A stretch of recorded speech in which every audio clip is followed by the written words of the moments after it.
Hi, and welcome to the X22 Report Spotlight. Today we have a returning guest, Fabian Calvo. He is back with us. He is Fabian for Liberty, and I am very happy to have him back on here. He's going to give us a rundown on the housing market. He's going to give us a rundown on the economy. Fabian, welcome back to the X22 Report Spotlight. Hey, how you doing, Dave? Love X22 Report. You put out great work, so it's always a pleasure to be on. Hey, thank you very much. Let's just start out with housing right now. And we're getting reports from Kay Schiller, from the corporate media, from the government that, housing prices, they're just going through the roof. And the last time we saw this was back in 2007, 2008, where prices were continually climbing. Do you believe that the housing market is in a bubble right now, or is this normal what we're seeing? No, I think it's definitely not just a bubble, but a hyper bubble along with stocks. But with the real estate market, look, back in 2011, I produced a documentary short titled House of Cards, Real Estate Big Secret, where I basically laid out everything that has happened. This is something that I do for a living. I have for the last 16 years of my life. And so, I knew back then, just from being on the front lines of this industry, that you had hedge funds and private equities and a lot of very wealthy individuals buying up a lot of distressed debt and properties after the crash. And the intention there, Dave, was to continue to hold these properties for a period of time and eventually resell them via no money down loans or easy credit subprime loans, which is exactly what's happening now. So you have a lot of different factors colluding, if you will. One of them is the big banks have suppressed inventory for prices to go up. Obviously, the Fed keeping rates at 0% for over 10 years has affected housing. And in the last 6 months, we've seen not only Bank of America, but we've seen Wells Fargo come out with 3% down loan programs, where really it's 0% down because of all these different federally funded home buyer assistance programs where you get your down payment in essence for free. So it's just another manipulated market that is going to end well. I think that crash will likely be larger than the one we saw in 2008. And the last factor affecting this is the people freaked out around the world about what's happening economically. This year alone, you're going to see Chinese investors. And when I say Chinese investors, Dave, 60% of that's really the Chinese government that is buying a quarter $2 trillion of U.S. real estate in housing, in commercial apartment buildings, all kinds of different, industry spaces as far as real estate is concerned. So there's multiple factors that are influencing the market. I believe it's a hyper bubble. So when you say hyper bubble, just explain to the people what you mean by hyper bubble. We've heard bubbles before, but you're using the term hyper bubble. What do you mean by that? Well, look, I think a hyper bubble is what I mean by that is that right now we have the real estate market completely on fire. Now, it's not in every single market, Dave, but if you look at the big metro markets and the kind of surrounding tertiary markets, you see prices upwards of 5, 10, 15%, in some cases double digits from where they were just a few years ago. In addition to that, like states like California, some places in Florida, you've had double-digit growth for the last 3, 4, 5 years. So it's just an unsustainable track record. You mentioned Kay Schiller earlier. In many markets, housing prices have surpassed what they were in 2008. So 2008, there was a major bubble. 2007, the crash of 2008 was a major bubble. Now, it's not like the inventory was swept clean and you had all of a sudden free market capitalism that led to another boom in prices. No, they doubled down on the manipulation, creating what I believe is this hyper bubble, a much larger bubble than what we saw back in 2006 to 2008. Now, you mentioned the Chinese government is purchasing real estate. Why are they doing this? Is this a safe haven, or are they looking to stash cash? Why are they out there purchasing so much real estate? And I should know, too, it's not just in the United States. In Canada, places like Vancouver and Toronto, Dave, you have home prices. The medium home price in Vancouver is almost $1 million because you have foreigners, mostly Chinese, that are coming in and they're paying whatever they can just to park some cash and get it out of China, which is interesting if you think about it. I think many of the listeners listening today, you and I included, Dave, would believe that, look, maybe America is not the biggest hedge against a global crisis because of the unsustainable debts that the U.S. government currently holds. But certainly people in China and other people in Europe, around the world, believe America is still a safe haven. And so that's why you're seeing them park money here, not only for the safe haven aspect, but also because they're able to get visas to bring their families over here if they park a certain amount of cash in the U.S. But I think they're trying to preserve wealth. And the way that they see that is by buying real estate, mostly in affluent markets or bigger metro markets that they believe will hold their value long term. Do you think this bubble was driven by, like you said, the foreign investors, maybe hedge funds, maybe investment companies? Do you think most of the American people are sitting on the sidelines where they're not actually purchasing, or do you see Americans actually out there purchasing? Well, I certainly see people that are investors, which I deal with a lot, buying real estate today. I think that, look, you had, in March, you had the largest bump in mortgage applications. And again, they're trying to create a situation, a new subprime. I mean, going back to that Wells Fargo new home loan program, you need a 580 credit score to qualify for it. I mean, a 580 credit score under any circumstances is pretty horrible. Yeah. So they're repeating the no money down, really the easy financing subprime. The Fed's trying to create a wealth effect where people, they buy a home, they feel more wealthy.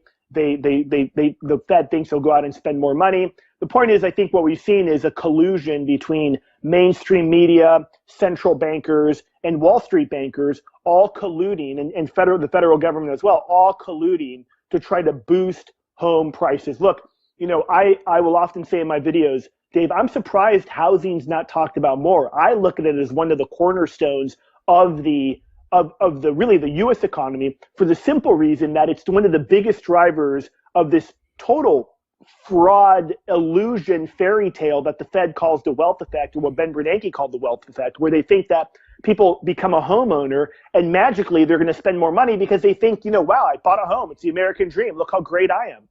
That experiment has failed horribly. I agree with you. I look at real estate also, and I do believe that this is the cornerstone of what is going on here. And I think that's one of the reasons why they had to push the housing prices up, because when the people see housing prices go up, they automatically feel that everything is fine. Well, yeah, they feel everything's fine. Another thing, Dave, in the last 3 or 4 months, you've seen refinances, surpassing and hitting new records as far as people refinancing and using their homes as ATMs again. And then, so yeah, they're basically repeating the same exact thing that I believe we saw. But going back to the point of the question was, are Americans buying in? Look, the millennial generation, 20s to 35-year-olds in that range, they're the biggest demographic in the United States. And they're saddled, many of them, with student debt. Many of them can't qualify to buy a home. And the Fed and the U.S., the government, politicians want to get this segment, this demographic, to buy homes. And that's where they're targeting for this, what I believe is this next big wave in price escalations that we're going to see. This is exactly what I talked about in that documentary short that I mentioned earlier. The last stage of this, we're already beginning to see it, was a rollout of easy financing. So all the big landlords in America, i.e. the hedge funds and private equities and sovereign wealth funds that have bought a ton of real estate, are going to begin to transfer the assets that they purchased and unload them to unsuspecting American home buyers that are able to get cheap financing prior to the crash. Now, we already see Sam Zell, where he's out there saying it's time to sell. And he actually did this back in 2007, going into 2008, prior to that a little bit, where he was unloading his real estate. Now, I know he has a lot of real estate, but this is an indicator that he's getting out, isn't it? Or starting to get out. Well, he's starting to get out. He certainly has said he's no longer buying, at least at this point in time. He owns thousands and thousands of apartment buildings, apartment units. And so, yeah, he's begun to sell in markets like LA and other markets where the prices have just gone absolutely, kind of like that hockey stick graph where they've gone vertical. And so he, can't resist. And he's also talking about what the Fed's doing to housing with its rate policy. So yeah, look, in 2007, 2008, he called it perfectly. He sold a lot of his assets, did very, very well. He's doing the same thing again. And there's other billionaires, and I'm sure we'll get into this as well, but you look at just a Wall Street Journal article last week talking about George Soros buying gold miners, being very bearish on the global economy. So Sam Zell's not alone. What I find interesting is some of these very wealthy individuals, their solution varies. I mean, you have Ray Dalio from Bridgewater and Associates talking about we need helicopter money. We need the Fed to print money and to basically give it to big banks to lend out. So it's amazing. Even some of the most brilliant economic minds are coming up with solutions that I think are absolutely horrible, may work short term, but long term, they're going to be absolutely horrible. Let's switch gears to what the economy is doing right now. And we know from the beginning of this year, the stock market was down. It's been pushed back up. It's floating around. And precious metals, it went from, I think, 1,050 or so back in December. Now it's up into 1,200 and change. The president was out there telling us that actually twice that the economy is perfect. It's doing well. There are no problems whatsoever. And at this point in time, what's your take on what the economy is doing? Well, the economy is contracting. I'm one of those guys that believe that we averaged out over the last 10 years, we've likely had negative growth every single quarter. The only thing that bumps it into positive growth, at least on paper, is inflation. You factor that out and it's been negative growth. I mean, and that's what the Fed continues to try to do, hit a 2% inflation target, and they've tried everything. The only thing you haven't tried is this notion of helicopter money that I mentioned earlier, that it's completely different from quantitative easing. But look at the jobs report last quarter. It was absolutely horrible. And in spite of that, you still see the stock market going up or holding its value. It's so amazing that shows you the depths of insanity, Dave, where it's the worse the economic news is, the better the stock market does, because investors are like, wow, the Feds won't raise rates. I mean, that's what it's come to.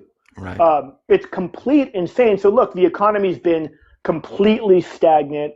Wages aren't raising. And the simple fact of it is that they haven't allowed a flushing down the toilet of all the malinvestments that have been created going back 10, 15 years.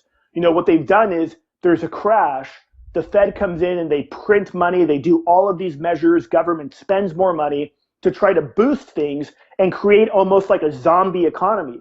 What should have been done in 2008 is let the whole thing crash, let banks fail, and rebuild off of that. But they'll never do that, unfortunately. I mean, that's the way a real free market economy should work, and that's not what we have today. But I mean, look, the economy right now, it's not doing great, for the exception of individuals that own stocks, for the exception of individuals that are buying and selling real estate. I mean, it's not all bad everywhere. There's some markets that are doing well and some industries that are doing well. You see, the other day, LinkedIn was purchased by Microsoft for something like $32 billion. So it's not all bad. But when you add in the debt, when you add in the monetary policies of the Fed, it spells an absolute recipe for disaster. Overall, do you think that the U.S. is already in a recession or approaching a recession?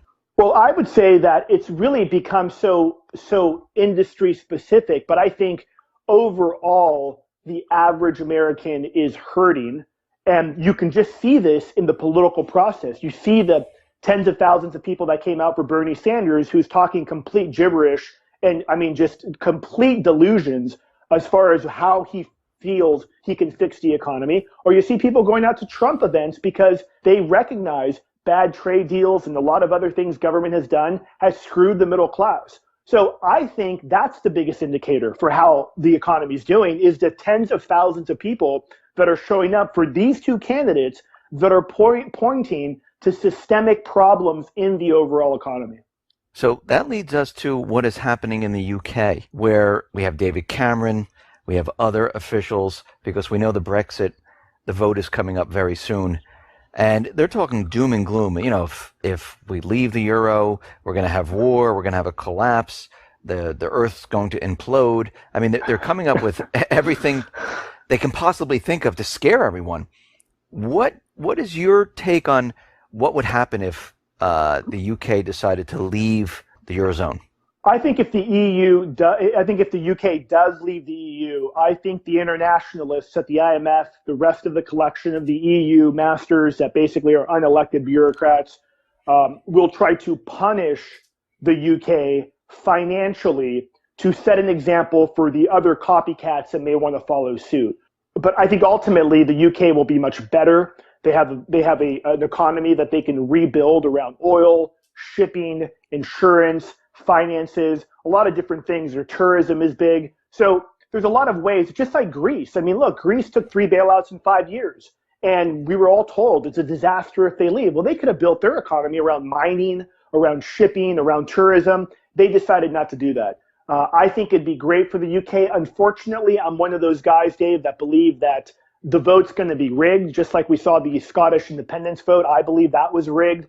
The polls are now swinging in favor of those that want to exit the EU, and I think it'd be great. I think that countries, personally speaking, need to go back to sovereignty, need to understand that it's great to trade with other countries, but there's a reason why the UK is the UK and Europe, and France is France and Germany is Germany. And what we've seen is, again, internationalists like Hillary Clinton, like David Cameron, like the unelected bureaucrats that run the EU, they are somewhat sold thinking that no, if we come together, if we actually intertwine our economies even more, that somehow is going to be great. Well, look at the growth rates for the EU.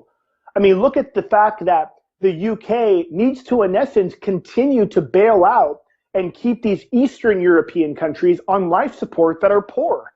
It just doesn't work out for the people in the UK. And I think that it'd be great if they left. It'd be a great example for sovereignty around the world. I just think that the vote's going to be rigged. I agree with you. I think the vote most likely will be rigged. Even if they do vote to exit, I mean, look what happened in Greece. They voted for a brand new government. Tsipras promised them everything that they wanted, and then he turned on the people. Right.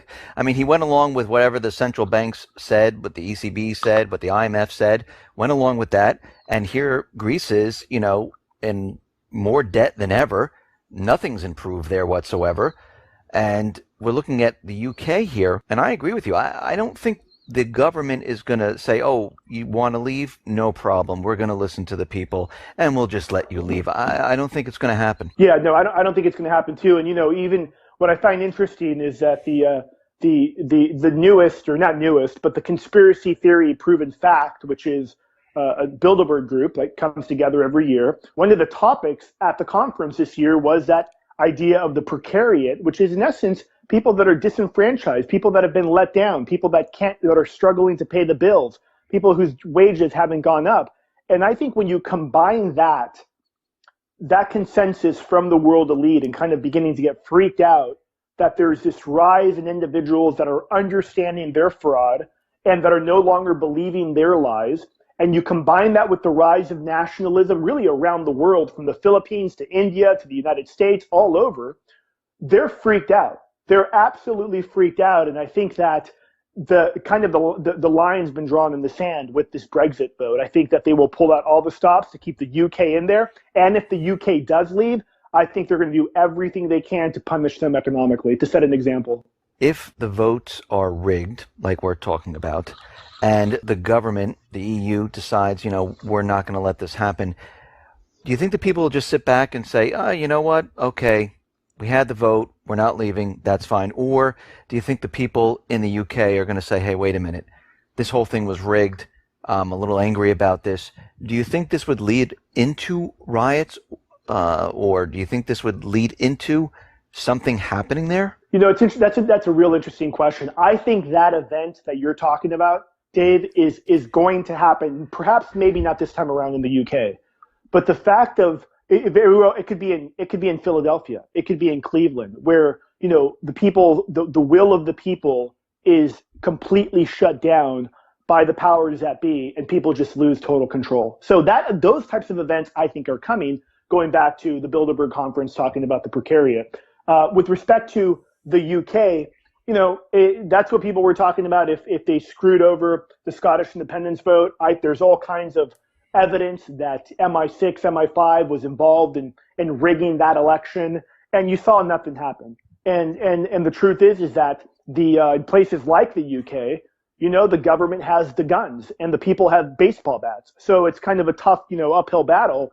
One of the reasons why every time you see like this horrible event we saw in Orlando, Right. it's not about a psychopath that killed people. No, it's about gun control. It's not about border control. It's about gun control. And there's a reason behind that. And that reason, I believe, and why they keep pushing the gun control is directly tied to how frail and fragile the economy is, not just in the United States, but I think around the world. Talking about guns and events, we see many things happening out in the Pacific, in the Middle East, of course, out in Eastern Europe, and we continually see all these incidences with China out in the South Pacific, with Russia, with the planes flying into certain areas, subs sailing into the English Channel. Are we on track for war?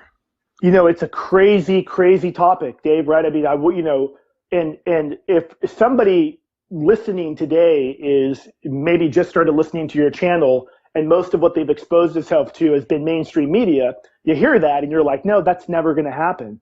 But, it's unfortunately likely to happen. And it's one of those things, quite frankly, like most of the things that we've talked about on this interview, I hope I'm totally wrong about. I don't want these things to happen. I have 2 small kids. I want them to grow up with peace and prosperity. The simple fact is, though, is that you have such incompetence on the world stage today. It reminds me, it's reminiscent of World War I. And really everything we've talked about today, economically speaking, ties right into geopolitics and really ties into this like reset of the total economic order of really the world order. And I think that, let's say, for example, the US, Europe begin to really go down in flames. Look, China has probably the leader in economic problems. However, everybody has economic problems. And I think what we could potentially see is, countries, and we're already seeing it, the Russians, the Chinese, the Iranians coming together to try to kind of, counterbalance the US and Europe and what they believe are more so Washington, D.C. in this unipolar world where Washington thinks that they can make all the rules and everybody needs to follow them. So yes, I think that China is going to say, look, China's argument is pretty simple. The U.S. has 800 military bases around the world, troops in over 120 countries, a presence basically everywhere. China's saying, look, we're going to expand into these islands that we're building, and we're going to set up a Navy base. How can really the U.S. be the moral high ground on that conversation? I don't think they can. And, ultimately we'll see how it plays out. But it's one of those things, Dave, where it's just one little mistake, man, whether it's jets collide, whatever it may be, that could lead to a really ugly situation really quickly. One little thing that happens could just kick off the entire event where it just has a chain reaction and, they tell us that we're in war.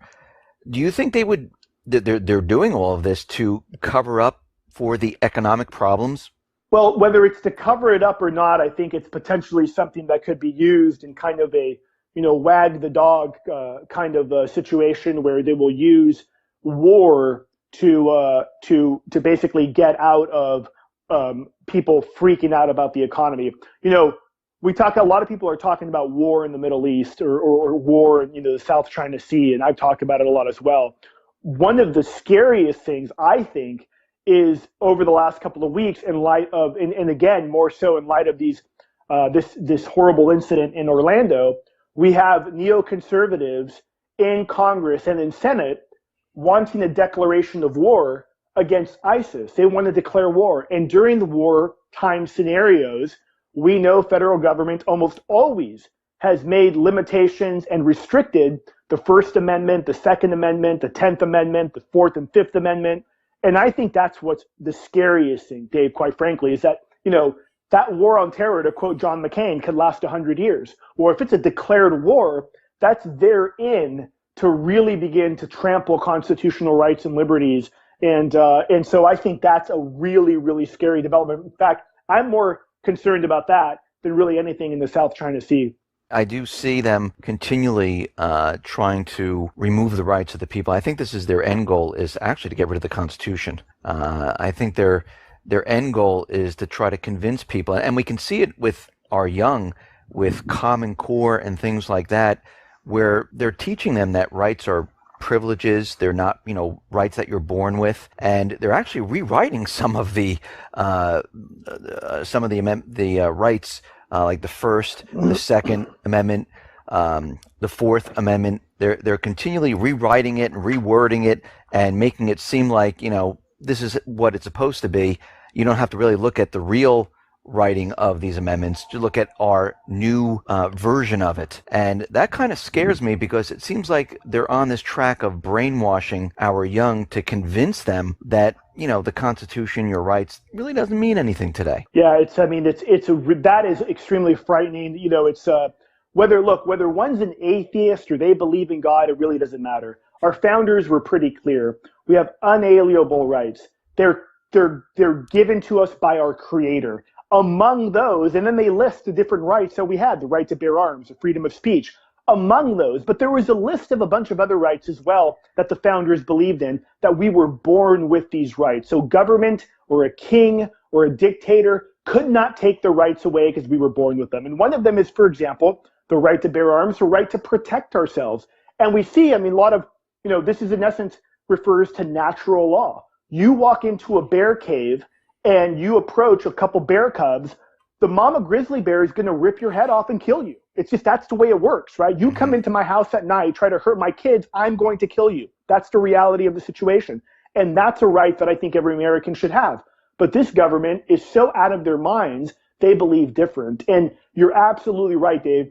If people begin, look, there was a couple years back, I saw a poll where something like 26% of high school students did not know the country that the U.S. separated from in the American Revolution. So, of course, if they don't know their history, of course, they could say, the Constitution's outdated, it's old, we need a new, we need privileges, we need a new, Declaration of Independence, and people will go along with it. It's pretty scary. It is. And a lot of people have been predicting that the second half of this year we're going to see some type of economic problem. Some others are saying it's going to happen the spring of 2017. What is your take on where you things are headed? Well, I'm more of a 2017 individual, and I'm more of a 2017 individual for the simple reason that I think that the elite, the powers that be, the banksters on Wall Street, even the central bankers, are all in the bag for Hillary Clinton. If we saw economic fallout prior to that, it would hurt her chances of reelection, and it would go against the delusional comments of Barack Obama saying this is the best recovery ever and the economy is doing wonderful. So I think that they will continue to keep this going to get her elected. And then afterwards, if the economy implodes, she's the person they'll want in there because she'll, say, look, we need to spend trillions of dollars. We need to stimulate the economy, which is basically a boondoggle for the 1% of 1%. So that's what I think. I'm more of a 2017 guy. There's no telling. And I'll tell you this too, Dave. A lot of people have thought, look, the Fed's out of ammunition. The truth is they're not. They have bigger guns that they could roll out. I've mentioned helicopter money. People should look into what it is. It's not quantitative easing. Again, you have a lot of high net worth billionaires that are talking about how the government needs to do this. The central bank needs to do this. And again, it would look like the Fed printing literally trillions of dollars and either injecting that into the economy via tax cuts for some, which they may do, but also giving the money to the bank, knowing that the bank's going to turn around and inject it right into the economy through easy credit, through loans and what have you, hopes that will boost the economy and get things going. It's an absolute nightmare situation. So I think there's more things that they have in their toolkit outside of black swan events that could just destroy everything that will keep this Ponzi scheme and this zombie economy rolling. Fabian, thank you very much for being on the X22 Report Spotlight. Once again, how can people see your work? Yeah, they can just go to fabiansforliberty.com. My YouTube videos are on there. I got a couple of different real estate webinars that I do, and they can check all that out at fabian4liberty.com. Fabian, once again, thank you for being on. You bet. Thanks so much.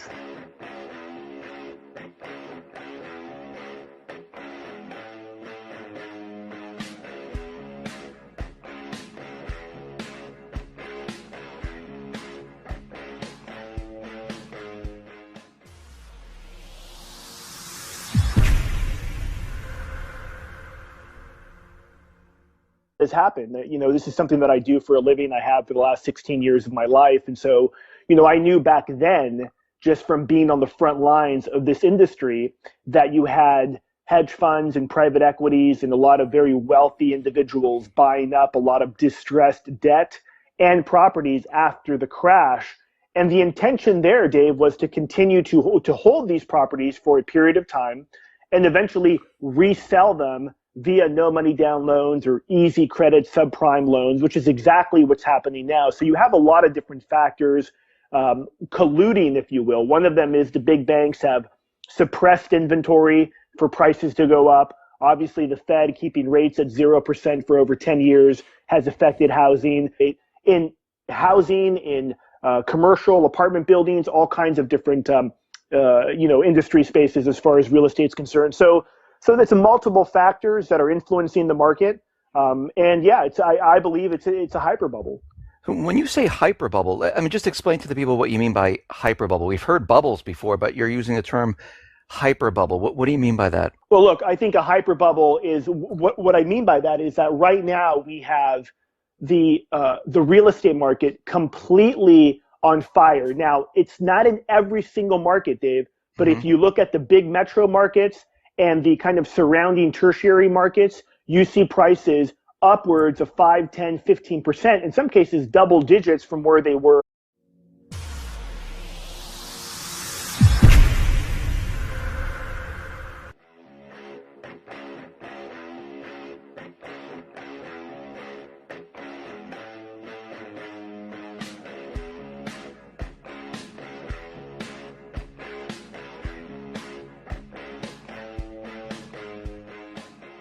Hi, and welcome to the X22 Report Spotlight. Today we have a returning guest, Fabian Calvo. He is back with us. He is Fabian for Liberty, and I am very happy to have him back on here.